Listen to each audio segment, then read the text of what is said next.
There are stories that people tell to entertain. There are stories told to warn. And then there are stories that are never meant to be told at all. This is one of those. Somewhere, hidden between forgotten shelves and abandoned places, there exists a book. It has no title on its spine. Its cover changes depending on who looks at it. And inside are names.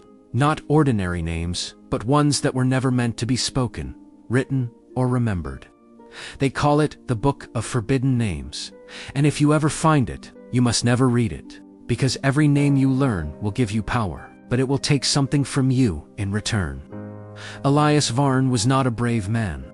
He wasn't particularly clever either, just curious in the quiet, persistent way that leads people into trouble. He worked in the basement archives of an old university library, cataloging forgotten manuscripts that no one else cared about. Dust was his companion. Silence his constant. One evening, while reorganizing a section sealed for decades, Elias noticed something strange. A gap in the wall, not a door. Not exactly, just a thin, dark slit between shelves that shouldn't have had any space. He hesitated. Then, as curiosity always does, it won. He squeezed through. On the other side was a narrow room, windowless, airless, untouched. At its center stood a pedestal, and on that pedestal, a book. It didn't look remarkable at first. Dark cover, no markings. But as Elias stepped closer, the surface seemed to shift. He reached out the moment his fingers brushed the cover. The room grew colder, and somewhere deep in the back of his mind, he heard something whisper. Finally, Elias brought the book back to his desk. He told himself it was just another artifact, something to catalog, but when he opened it, he realized immediately this was no ordinary text. The first name he truly saw was short, just 5 letters. He felt compelled to read it aloud. The moment he spoke it, the lights flickered, the air tightened, and the heavy wooden door swung open with a loud crack. Elias froze. His heart pounded. He hadn't touched the door, and yet he understood. The name had done this. A thrill ran through him. Sharp, electric, power, real power.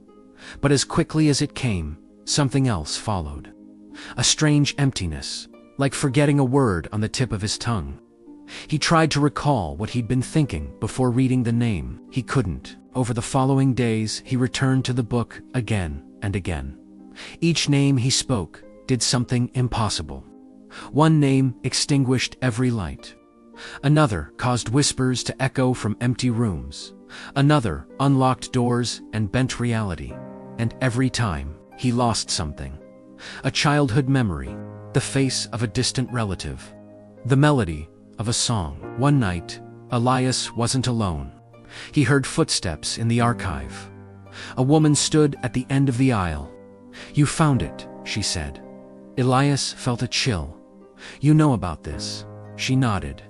"I've been looking for it for years." She explained that the book doesn't just take memories, it takes identity. "Eventually, you forget who you are." "Tell me," she said. "What was your mother's name?" Elias opened his mouth and stopped. He didn't know. By now, he could do things no one else could. He could silence entire rooms with a word. He could feel the world bend. One night, Elias turned to the last page.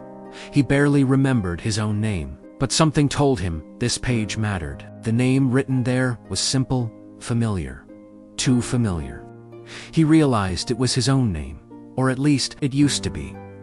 Behind him, the woman's voice trembled. "Don't," she said.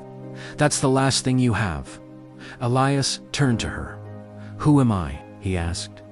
She didn't answer, because she didn't know either. Finally, Elias looked back at the page and spoke the name. The world didn't explode. There was just stillness. Then everything changed. Eliasif, that was still his name, felt something vast open within him. No memories, no past, no self. The archive was eventually sealed. The hidden room was lost again, and the book, it waits. It always waits. Remember this. The book does not take everything at once. It takes you piece by piece, until there is nothing left to lose.